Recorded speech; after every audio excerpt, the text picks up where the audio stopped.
Bismillahirrahmanirrahim. Assalamualaikum warahmatullahi wabarakatuh.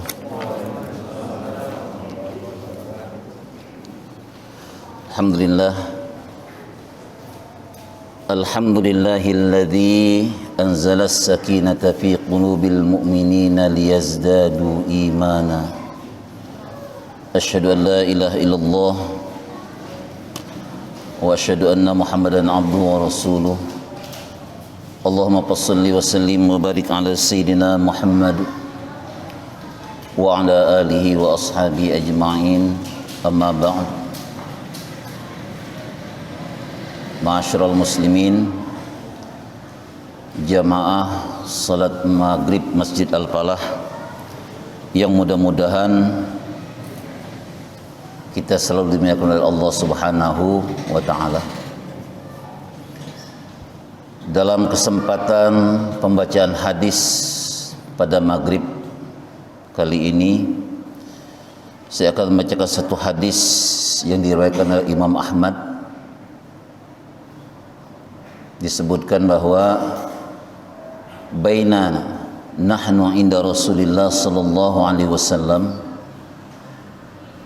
thumma ja'ahu rajulun min bani Salimah qala ya Rasulullah hal baqiya min birrin abawayya syai'un abarruhuma bihi min ba'di mautihima. Ada seorang laki-laki, kami sedang duduk bersama Rasulullah SAW. Kami berada di samping Rasulullah. Kemudian ada seorang laki-laki kemudian datang, itu dari Bani Salimah, itu langsung duduk di samping Rasulullah SAW. Yang dia tanyakan adalah hal baqiya min birrin abawayya syai'un abarruhuma bihi ba'da mautihima, yang artinya, ya Rasulullah, masih adakah kewajiban bagi kami berbuat kebaikan abarruhuma, ya, kepada kedua orang tua kami min ba'di mautihima, setelah mereka keduanya sudah tiada lagi. Albir, kata-kata albir ini memang sering dipakaikan kepada kata-kata birrul walidain atau orang yang haji mabrur. Kan kalau sholat nggak ada istilah kata-kata mabrur, tapi haji mudah-mudahan hajinya mabrur. Atau birrul walidain, berbuat baik kepada kedua orang tua. Albir bermakna kebaikan yang dilakukan secara totalitas. Jadi kalau orang yang dikatakan hajinya mabrur itu secara totalitas amaliyah dia, perbuatan dia, perkataan dia harus baik. Nah, albir ini ketika dipakaikan untuk kata-kata ini kepada kedua orang tua, birrul walidain, maka kebaikan yang dilakukan terhadap orang tua itu harus secara totalitas, dari dia hidup sampai dia mati, sampai dia wafat. Maka pemuda dari Bani Salimah ini bertanya, hal baqiya min birrin abawiyya syai'un, ya, apakah masih ada kami ini melakukan kebaikan kepada kedua orang tua kami min ba'di mautiha, setelah mereka itu sudah tiada? Maka dijawab oleh baginda Rasulullah SAW, na'am. Faqala na'am, kata Rasulullah, iya masih ada. Apa yang pertama kata Rasulullah SAW? As-salatu alaihima. As-salatu alaihima ini bermakna dua makna. Yang pertama adalah as-salatu alaihima ini menyolatkan atau menyembahyangkan ketika mereka itu sudah tiada. Saya di beberapa takziah dalam komplek ini saya selalu katakan, yang sepatutnya ketika orang tua sudah tiada itu yang menyolatkan adalah anaknya. Maaf, bukan dititipkan kepada ustadz, kepada DKM. Harusnya anaknya yang menyolatkan itu. Artinya apa? Kalau kemudian anaknya dia adalah anak yang soleh, itu tidak ada hijab lagi dengan Allah Subhanahu wa taala. Doanya akan dikabulkan oleh Allah Subhanahu wa taala. Tapi kan banyak, wah kami nggak kuat Pak Ustadz untuk menyolatkan orang tua kami. Nyolatin orang tua sambil nangis, nggak apa-apa. Sholat nyolatkan orang tua sambil nangis. Rasa-rasanya kita selama hidup jangan-jangan belum pernah sholat sambil nangis barangkali. Sekali-sekali sholat sambil nangis nggak apa-apa. Ya. As-salatu alaihim, sholatkan mereka. Itu yang lebih afdol. Yang kedua, as-salatu alaihim ini bisa bermakna adalah apa? Mendoakan kedua orang tua kita. Minimal sehabis selesai yang namanya sholat 5 waktu. Artinya apa? Sehari 5 kali. Jangan mendoakan orang tua pas acara haulan saja, setahun sekali mendoakan orang tua. Ya Allah. Minimal kita setiap waktu selesai sholat, Rabbighfirli warhamni, Rabbighfirli wali walidayya warhamhuma kama rabbayani shaghira. Doakan mereka, kedua orang tua kita. As-salatu alaihima, bahwa mendoakan, menyolatkan ketika mereka sudah tiada. Yang kedua kata Rasulullah SAW, wa istighfaru lahuma, mohonkan ampun untuk keduanya. Ya Allah, ampunilah dosa-dosa mereka ya Allah. Bagaimana kalau seandainya mereka beda agama dengan kita? Boleh tidak kita doakan? Tugas dan kewajiban kita adalah mendoakan. Mau diterima mau tidak itu urusan Allah Subhanahu wa taala. Itu hak prerogatifnya Allah Subhanahu wa taala. Tapi kewajiban kita sebagai seorang anak, kita harus mendoakan orang tua kita.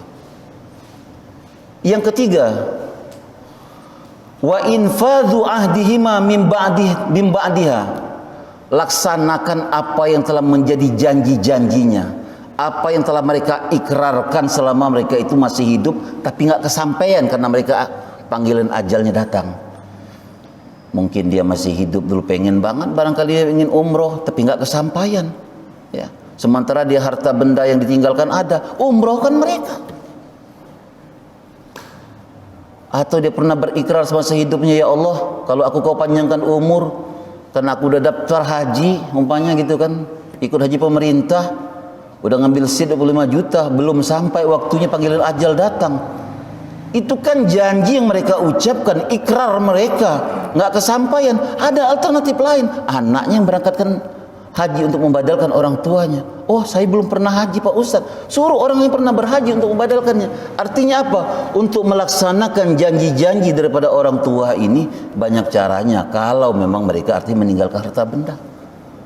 Wah, saya pengen mewakafkan uang ke Masjid Al-Falah, insya Allah tahun depan tanah saya laku. Belum sampai yang namanya waktunya tanah itu laku, tahu-tahu panggilan ajal datang, tahun depannya benar-benar kejual tanah. Anaknya melaksanakan ini. Wa infadhu ahdihima, melaksanakan apa yang menjadi janji-janjinya. Ini yang ketiga. Kemudian yang keempat, wasilaturrahim allati la tusalu bi illa bihima, menyambungkan tali silaturrahim kepada keluarga daripada orang tua kita. Anak yang punya kewajiban untuk menyambungkan tali silaturrahim dengan yang namanya mungkin pamannya, paman kita gitu loh, ya. Kemudian adik dari ibu kita atau kakak dari ibu kita, sambungkan tali silaturahim dengan mereka. Apalagi kalau itu sempat terputus. Tujuannya apa, ma'asyiral muslimin sekalian, bapak-bapak sekalian? Karena kalau bahasa kita orang kampung, banyak begitu yang namanya bapak kita mati seakan-akan kematian obor. Nggak kenal. Yang harusnya manggil encing, tahu-tahu manggilnya abang. Yang harusnya dipanggil adek, tahu-tahu dipanggilnya empok, kira-kira seperti itu. Banyak orang kematian obor, ya, ketika orang tua sudah tiada. Kenapa? Karena begitu orang tua sudah tiada, dia tidak menyambungkan silaturahim dengan yang namanya keluarga dari bapaknya, tidak menyambungkan tali silaturahim kepada keluarga daripada ibunya. Terakhir, ma'asyiral muslimin rahimakumullah, wa ikramu sadiqihima, memuliakan teman-teman daripada orang tua kita. Ketika orang tua kita tidak ada, pasti mereka mempunyai teman. Nah, sambungkan tali silaturahim dengan teman-teman ini juga. Jaga hubungan baik dengan teman-teman ini juga. Kenapa? Kalau kita satu saat sudah tiada, bapak-bapak sekalian, orang yang akan datang kepada kita satu adalah teman atau sahabat kita dan keluarga kita. Kalau teman atau sahabat kita yang ada di Mekah sana, ada di Singapura sana, mungkin nggak mereka datang? Mungkin saja. Tapi yang jelas adalah apa? Teman atau kerabat yang ada dekat dengan kita. Termasuk apa? Teman daripada orang tua kita, teman daripada bapak kita, teman daripada ibu kita. Muliakan mereka, ya. Hormati mereka, sambungan tali silaturahim di antara mereka. Inilah yang dimaksud dengan hal baqiya min birrin abawayya, masih ada gak buat kami untuk berlaku kebaikan kepada kedua orang tua kami setelah mereka tiada. Albir, kebaikan yang dilakukan secara totalitas dari dia hidup sampai dia wafat. Semoga hadis yang singkat ini dapat kita amalkan bersama, wabil khusus buat saya pribadi dan kepada Bapak sekalian, dan tentu kepada Allah Subhanahu wa taala. Kita mohon semoga kita semua jadi anak-anak yang soleh, yang dapat berbakti kepada orang tua kita, yang bisa dibanggakan oleh agamanya, bangsa dan negaranya. Astagfirullahaladzim, astagfirullahaladzim, balkalhamdu ya maulana ya ma'bud. Bismillahirrahmanirrahim. Alhamdulillahirabbil alamin. Hamdan syakirin, hamdan na'imin. Hamdan yuwafi ni'amahu wa yukafi mazidah. Ya Rabbana lakal hamdu wa lakal syukru kama yanbaghi li jalalikal karim li azimi sultanik. Allahumma salli ala Sayyidina Muhammad wa ala ali Sayyidina Muhammad. Allahumma imanan bika wa tasdiqan bi kitabik wa wafa'an bi ahdik wa ittiba'an li sunnati nabiyyika Muhammadin sallallahu alaihi wasallam. Allahumma inna na'udzu bika minasy syakki wasyirki wasyiqaq wan nifaq wa su'il akhlaq wa su'il manzari wal munqalabi fil mali wal ahli wal walad. Allahumma inna baitaka azim wa wajhaka karim wa anta ya Allah halimun karimun azimun tuhibbul afwa fa'fu anna ya karim. Rabbana la tuzigh qulubana ba'da idh hadaitana wa hab lana min ladunka rahmah innaka antal wahhab. Rabbana ighfir lana wa liwalidayna warhamhuma kama rabbawna shighara. Rabbana hab lana min azwajina wa dhurriyyatina qurrata a'yun waj'alna lil muttaqina imama. Rabbi ij'alna muqimas shalah wa min dhurriyyatina rabbana wa taqabbal du'a.